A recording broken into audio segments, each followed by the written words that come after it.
So why not break some stigmas?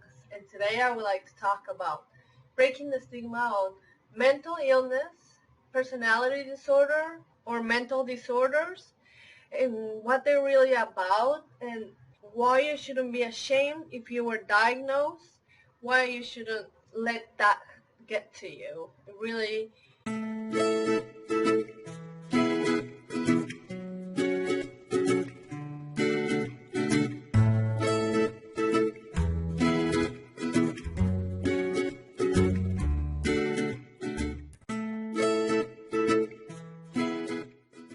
Hi, how are you doing? So I would like to discuss this week on something that is usually tabooed and people are kind of like ashamed of which really shouldn't. So I'm here to call it out and talk about it. So it's by talking that we can communicate and understand each other better, and we'll be able to open our mind to new things that are happening and affecting each other. The only way that it could be a life sentence or you could be really affected is if you are not proactive. If you don't do anything about it, then yes. If you don't talk about it, if you don't ask for help, if you're not honest, then yes, that will be your life sentence. You will be doomed to live an unhappy life. So you shouldn't be ashamed if you are diagnosed with a mental illness, a personality disorder, or a mental disorder, because as I was talking on one of my live webinars that I hosted, in case you're curious, they're under busmyfeelings.com under the free webinars tab. So I was talking about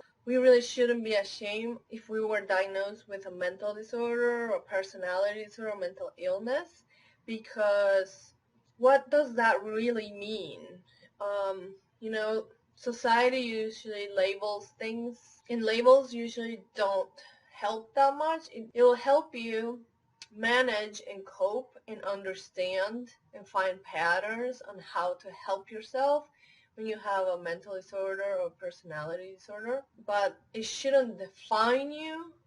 It shouldn't be who you are. It's just a part of you that will help you understand yourself better. And in another webinar, I was also talking about the great research on the brain that neuroscientists do that have found brain plasticity is one of the best news for anyone who thinks they're condemned because they were diagnosed and it's in their genes or something like that.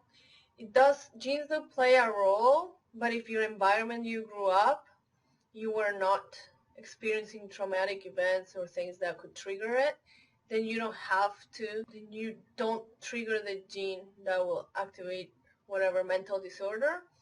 And sometimes you don't have the gene and you experience so much trauma growing up or in your environment that it does activate some mental disorders. But what are mental disorders and personality disorders really? They're just a way to track patterns on behaviors. It's just a way to help people track their behaviors, and they have these tendencies of how they're going to react and behave. Understand where you're coming from and be able to find these patterns so you can address it. So it's a cycle, and what it does is to help you find the beginning before you go into the whole cycle, before you get into a crisis. It will help you track from the beginning whatever triggers or whatever tendencies you have, so you can have a plan ahead, and before you go on the sabotage or whatever behaviors that are damaging because of your mental illness or personality disorder, before you go on the downward spiral that creates, possible hurtful behaviors or sabotages, it will help you spot quicker what triggers you so you can prevent going to a crisis. So don't be ashamed either, because when you are diagnosed with some kind of mental disorder, it's like if someone breaks a leg, you wouldn't shame them, right? It's just like catching a cold. It's nobody's fault, and it should just help you understand yourself and manage healthy coping skills. And I always talk about how the secret is to be consistent. So don't allow that monkey voice or whatever judgments that come up because you were diagnosed, because it really doesn't mean it shouldn't be so negative, right? It shouldn't have that negative connotation. So I always turn into books for answers, and it was interesting to find this book that talks about how most big leaders in history have had some kind of mental disorder or mental illness or personality disorder, because you have to have some kind of madness, they say, to be able to do certain leadership roles. What the world would be like if we're all the same, if we all fit in a box exactly the same, if we're all just numb machines with no feelings and emotions. Where will the writers go? What will we do without poets and movies and stories and music and art? So see it as something that's good. See it as a voice that's manifesting of poetry. And yes, it sucks sometimes when we are overwhelmed with our emotions and they're so deep and so strong. But there are coping mechanisms. There are skills you can learn. And the first step is to accept yourself and love yourself through the process of understanding yourself. I saw this cartoon that I really loved it because it shows in the past, before all these diagnoses came up, it was normal to have a classroom where there were diversity of kids, right? It was accepted that there's the shy one, there's the funny one, the very dedicated student, there's the introvert one, the social butterfly, and it was all part of like a cocktail. It was all part of a great group, right? The classroom was diverse and personalities were diverse, and we all needed that diversity, right? But now, if you're super active or if you have so many things to say, it seems as you might have a mental disorder, and that shouldn't be that way. We shouldn't be looking for ways to numb our emotions, because I think numbing is overrated. I don't know if you've read my manifesto on my website. Our emotions are here as a GPS guided system to help us and protect us and navigate each day. And even the dark side of us is trying to help us, is trying to say something that maybe we haven't resolved. What are we becoming? A society of robots where everybody's quiet and just paying focused attention to the teacher? I mean, we need the poets, we need the writers, we need the artists, we need the dancers. And anyways, what does normal really mean? Nobody's normal. Even the person, even the family, even the group of people that show up and always have their shit together, and you're like, oh, they're so normal. But everyone has something they're not showing. Nobody's really normal. Everyone has their own struggles. And really, I love that saying of what's normal to the spider is chaos to the fly. You can actually see it as a gift.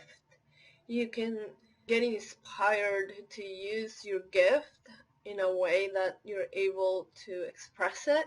Sometimes when we compress our emotions, that really exacerbates our depression, because really what are mental illnesses is just different kinds of depression or symptoms. But don't isolate yourself. Don't think you're different. Don't think you don't belong in the world. You have your space. You own it. And there's a reason why you're here. And allow your voice to be heard. Sometimes writing is a great way to get everything out. Use creativity. The only way you will find your voice is when you start speaking, right? So some tips I would like to share with you of things that happened to me when I was first diagnosed with a mental illness or mental disorder, which was bipolar. Don't go telling everyone or all your friends or at work, because unfortunately when other people, that's not their reality and they haven't experienced it through family members or anything, they are kind of clueless. And it's kind of their own ignorance, but they're not supposed to understand every mental illness either. So I will highly recommend that you only share it with maybe a family member that you're close to, one person, two. If you have two people that you can trust, you're very lucky, but usually it's just one person that you can trust. And it happened to me. I opened up with a friend, and realistically they were ignorant about it, and they look at me with skepticism and kind of like doubt. And just don't share with people that are unreliable sources, because they will disappoint you and they will hurt your feelings, because they don't know. They don't have a clue. Dandelions flourish everywhere, no matter where you plant them or you don't plant them, they just come out and they just flourish in any soil, right? So how about if we, mental illness or a personality disorder, what if we're just orchids, right? Orchids require special care, require certain sunlight, certain amount of water, and just require different care. So don't feel bad at all. You just have a unique perspective in the way you experience the world, you feel the world, you smell the world, and that's what makes this world rich.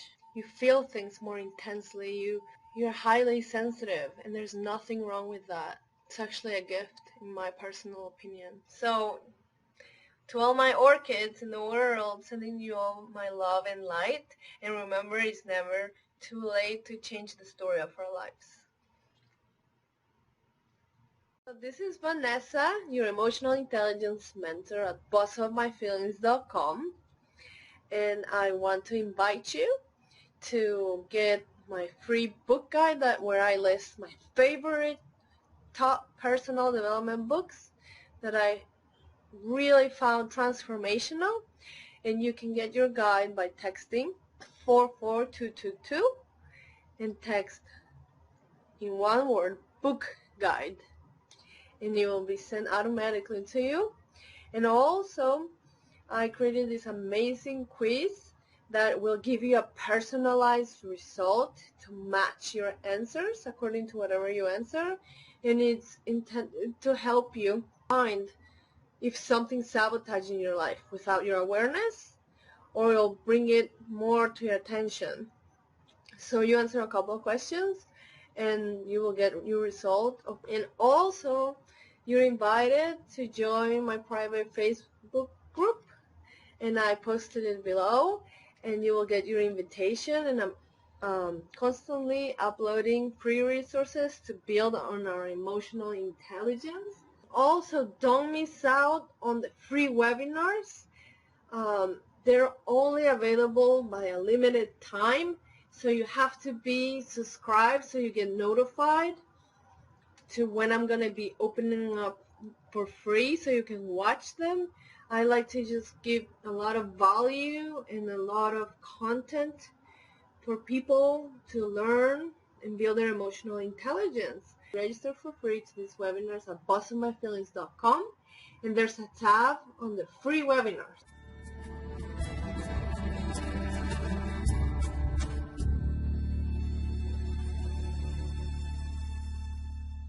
Nobody's perfect. Everyone has some weird habits, some weird thing that they do, nobody's normal. If someone's making you believe that, don't believe them. They're full of crap. Everyone has something weird.